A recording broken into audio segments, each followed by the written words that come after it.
The Law of Life. Old Kaskus listened greedily.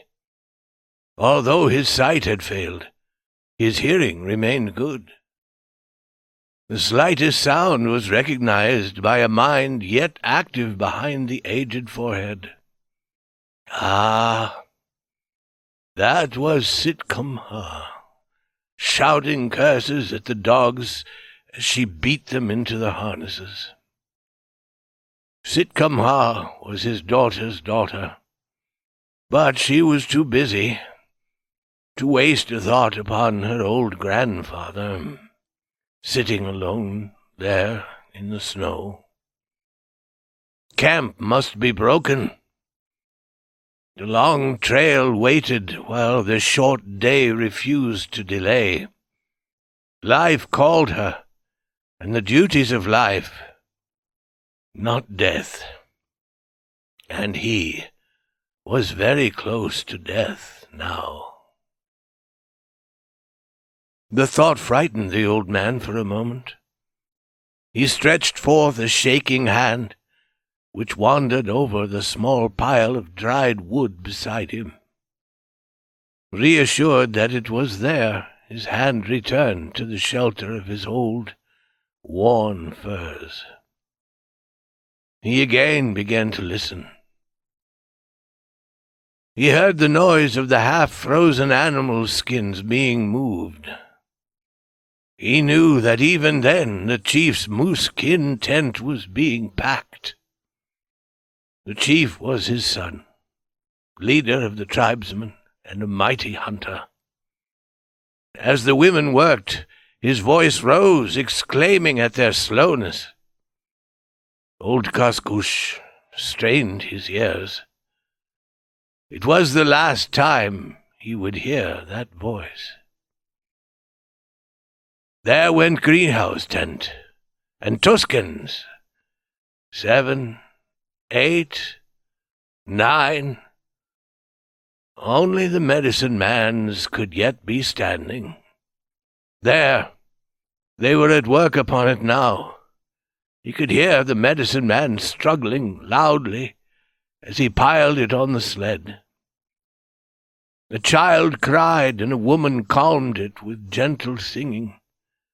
Little Cootie, the old man thought. That child was always weeping, and it was sickly. It would die soon, perhaps, and they would burn a hole through the frozen ground and pile rocks above to keep the wolves away. And what difference would it make? A few years at best, and as many an empty stomach as a full one, and in the end death waited, ever hungry and hungriest of them all.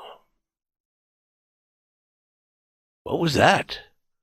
Oh, the men binding the sleds together and drawing tight the ropes. He listened, he who would listen no more. The whips whistled among the dogs. Hear them howl!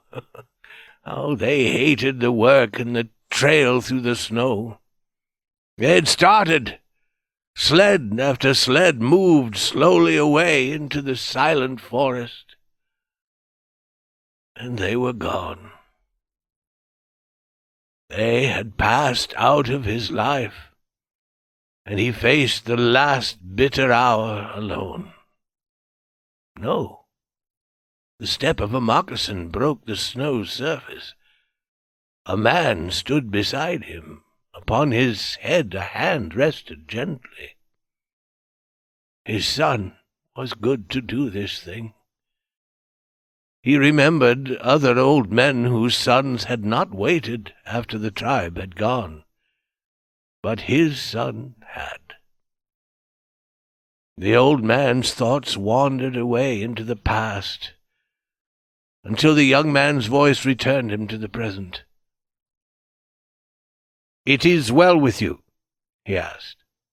The old man answered, "It is well." "There is wood beside you," the younger man continued, "and the fire burns bright. The morning is grey, and the cold has lessened. It will snow presently. Even now it is snowing. Yes, even now it is snowing. The tribesmen hurry. Their loads are heavy, and their stomachs empty with lack of feasting. The trail ahead is long, and they travel fast. I go now. Is it well? It is well. I am as a last year's leaf hanging lightly on a branch. When the first wind blows, I fall. My voice has become like an old woman's. My eyes no longer show me the way of my feet, and my feet are heavy, and I am tired. It is well.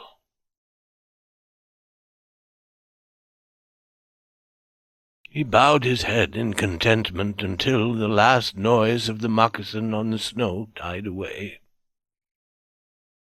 He knew his son was beyond recall. Then his hand moved out from the firs to touch the wood. It alone stood between him and what lay beyond the death that opened before him. Now the measure of his life was a handful of sticks. One by one they would go to feed the fire, and just so, step by step, death would come closer to him. When the last stick had given all of its heat, the frost would begin to gather strength. First his feet would yield, then his hands, and the lack of feeling would travel slowly to his body. His head would fall forward upon his knees, and he would rest. It was easy. All men must die. He did not murmur. It was the law of life, and it was just. He had been born close to the earth, and close to the earth had he lived. Its law was not new to him. It was the law of all flesh. Nature was not kindly to the flesh. She had no concern for that single thing called the individual. Her interest lay in the race of man as a whole. This was the deepest thought that old Kaskus's uneducated mind could master. But he grasped this idea firmly. He saw its truth displayed everywhere. The awakening of life in a tree, the bursting greenness of its branches, the fall of the yellow leaf.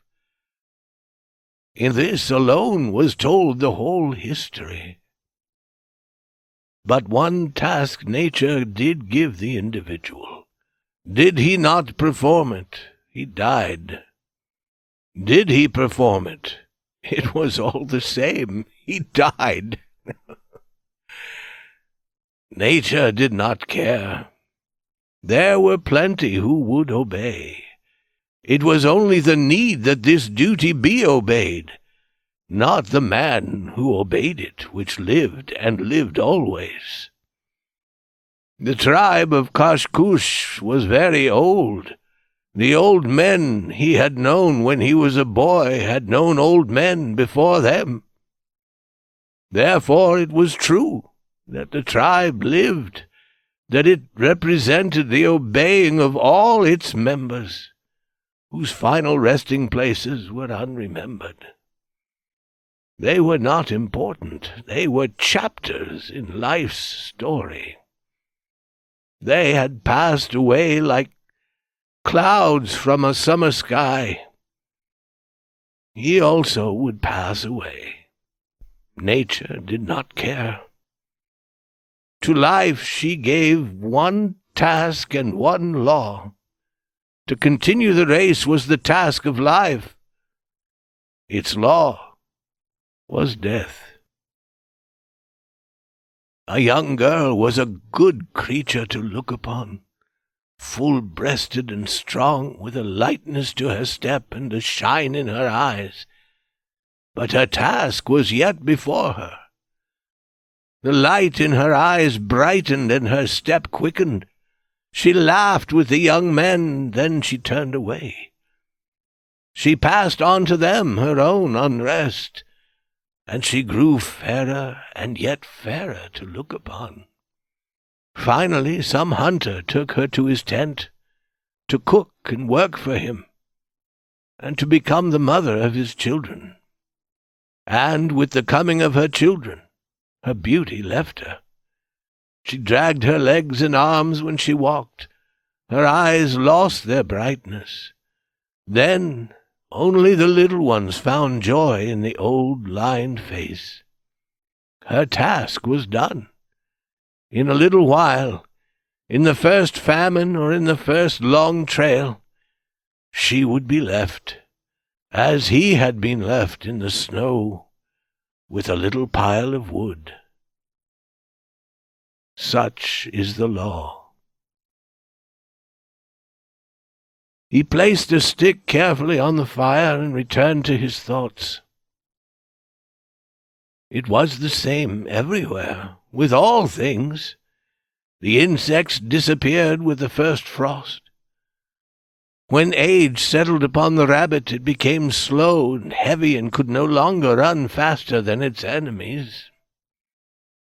Even the big bear grew old and blind, to be dragged down at last by a small group of barking sled dogs. He remembered how he had left his own father along the Klondike River one winter. It was the winter before the missionary came with his books and his box of medicines.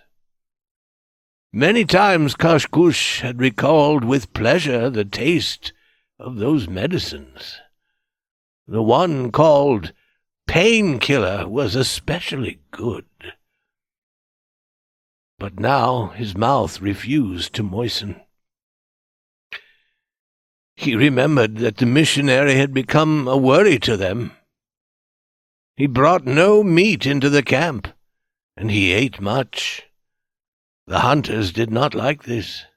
Then, when they were near the Mayo, he became ill, and afterward the dogs pushed the stones away and fought for his bones.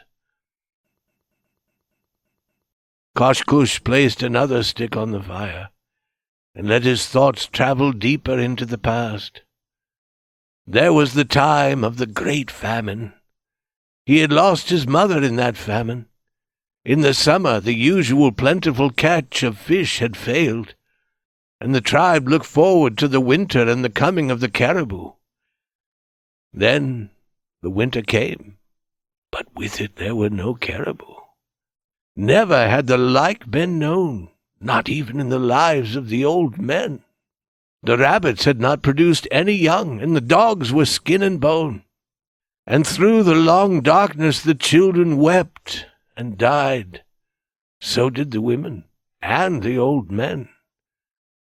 Not 1 in 10 lived to meet the sun when it returned in the spring. That was a famine. But he had seen times of plenty, too, when the meat spoiled before it could be eaten. Even the dogs grew fat and were worth nothing from eating too much.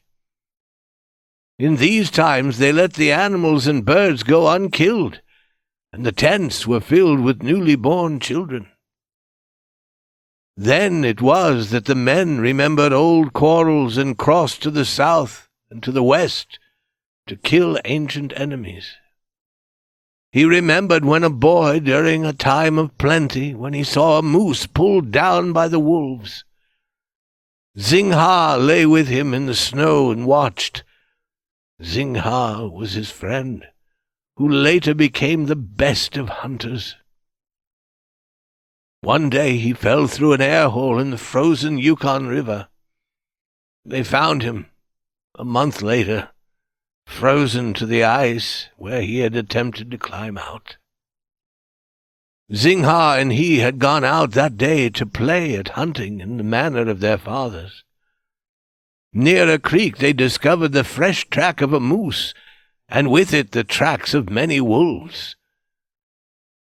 "An old one," Zingha said. "It is an old one who cannot travel as fast as the others. The wolves have separated him from his brothers, and they will never leave him." And it was so. It was their way. By day and by night, never resting, biting at his heels, they would stay with him to the end. How Zingha and he had felt the desire to see blood! The finish would be a sight to remember. Eagerly they started up the trail. Even he, Kaskus, who was not a good tracker, could have followed it blind, it was so wide. They were not far behind the hunt, reading its awful story at every step. Now they saw where the moose had stopped to face his attackers. On every side the snow had been stamped heavily. In the middle there were the deep footprints of the moose. All about, everywhere, were the lighter footmarks of the wolves. Some had moved to one side and rested while their brothers tried to seize the moose. The full-stretched impressions of their bodies in the snow were as perfect as though they'd been made a moment before. One wolf had been caught in a wild dash at the moose and had died under its heavy stamping. A few bones remained as witness. The two boys stopped again at a second stand. Here the great animal had fought with despair. As the snow indicated, he had been dragged down twice, and twice he shook off his enemies and gained his footing once more. He had finished his task long before, but nevertheless life was dear to him. Zingha said it was a strange thing for a moose once down to struggle free again, but this one certainly had done so. The medicine man would see signs and wonders in this when they told him.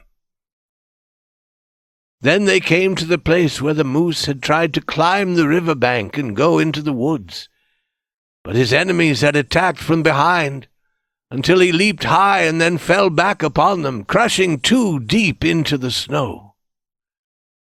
It was clear that the kill was near because the two dead wolves had been left untouched by their brothers.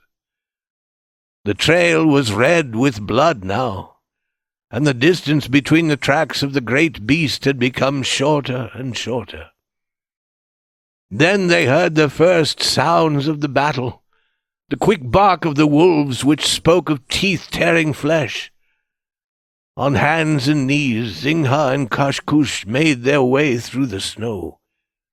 Together they pushed aside the low branches of a young pine tree and looked forth. It was the end that they saw. The picture, like all of youth's memories, was still strong with him. His eyes now watched the end acted again as clearly as in that earlier time. Kaskus was surprised at this, because in the days which followed he had done many great deeds. He had been the leader of men, and his name had become a curse in the mouths of his enemies. For a long time he recalled the days of his youth, until the fire grew cold and the frost bit deeper. He placed 2 sticks on the fire this time. Then he figured how much life was left by the amount of wood that remained in the pile. If Sitkamha had remembered her grandfather and gathered a larger armful, his hours would have been longer. It would have been easy, but she was always a selfish child. She had not honored her ancestors from the time the beaver, son of Zingha, first looked at her. Ah, well, what did it matter? Had he not done the same in his own quick youth? For a while he listened to the silent forest. Perhaps the heart of his son might soften. Then he would return with the dogs to take his old father with the tribe to where the caribou ran thick and the fat hung heavy upon them. He strained his ears. There was not a sound to be heard. Nothing. He alone took breath in the middle of the great stillness. It was very lonely. Wait. What was that? His body suddenly felt cold. A familiar cry broke the silent air, and it was close to him. Then his darkened eyes again saw the old moose, the bloody sides, the torn legs, and the great branching horns fighting to the last. He saw the flashing forms of Grey, the bright eyes, the dripping tongues, and the sharp teeth. And he saw the circle move closer until it became a dark point in the middle of the stamped snow. A cold nose pushed against his face, and at its touch his soul leaped back to the present. His hand shot into the fire and dragged out a burning stick. Overcome for the moment by his fear of man, the beast drew back, raising a call to his brothers. Greedily they answered, until a ring of grey was stretched around him. The old man listened to the steady breathing of this circle. He waved his flaming stick wildly, but the beasts refused to scatter. Now one moved slowly forward, dragging his legs behind. Now a second, now a third. But now not one moved back from his flaming stick. Why should he so desire life, he asked, and dropped the burning stick into the snow. It made a slight noise, and then there was no more fire. The circle murmured uncertainly, but held its place. Again he saw the last stand of the old moose, and Kaskus dropped his head hopelessly on his knees. What did it matter? Was it not the law of life?